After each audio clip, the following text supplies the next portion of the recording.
Hey, good morning and welcome to episode number 9 on our Proverbs 2.0 series, where for the last 2 days we talked about kind of our path and what that path can eventually lead to. Today we're going to look at Proverbs 29 verse 1, and we're going to realize that what it says at the end there, that it is beyond repair, no longer applies.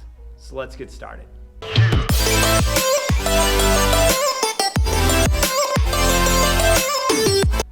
I honestly believe there are so many misconceptions about God, because when we look at the failings of man, we contribute to why would God allow this if he was all loving? And it's simple.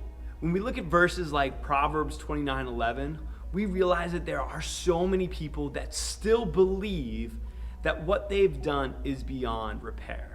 So this is what it says. He who hardens his neck and refuses instruction after being corrected will suddenly be broken beyond repair.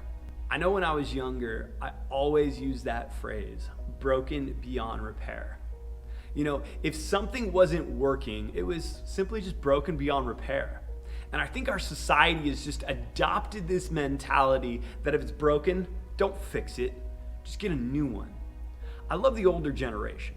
Literally love the older generation, because when something was broken, they did whatever it took to fix it. Products had been around, I know in my grandparents' house, that I still think are 40 years old. And they're still working, not because the parts and everything are running smoothly, but because they continue to fix it. And so when we see a verse like that in 29 verse 1, I can't help but imagine how many people are feeling the path that they've led themselves down, which causes death, is now beyond repair. They think to themselves that there's no way that we can justify what is going on. There's no way that there's a loving God who's willing to fix that. Whatever that might be, there's still something that overshadows everything.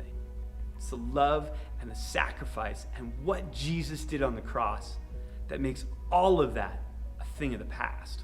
Check out 1 Peter chapter 3 verse 18. For Christ also suffered once for sins, the righteous for the unrighteous, to bring you to God. He was put to death in the body, but made alive in the spirit. I want you to think about that for just a moment. The righteous for the unrighteous, the pure for the unclean, the just for the unjust. These are all different phrases that different versions use to describe this same verse. Still, Jesus paid the ultimate price, his life on a cross, so that he could make you and I whole. And in doing so, he gave us access to something brand new that has never been given at that time, the Holy Spirit. When we truly accept what it is that Jesus has done for us, we realize that verses like 29:1 no longer apply.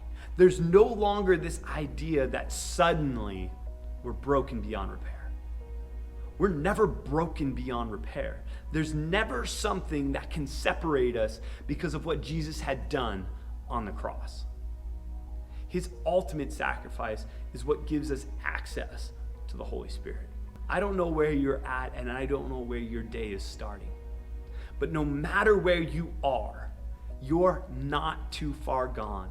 You're not broken beyond repair, and there is someone who loves you more than anything. And I know it's cliche, but it's the absolute capital T truth. Jesus died on the cross for your and my sins. And I want to clump everyone into that because it's been for all mankind. The weight that Jesus carried on the cross was worth it. You're worth it. I'm worth it. Every single man, woman, and child is worth it. So I want you to carry that thought with you. That no matter where you're at, no matter your situation, no matter the path, no matter how many times you refused correction, you're still worth it. You're still worth the cost. And you're not broken beyond repair. As always, I love you. I hope you have a fantastic day.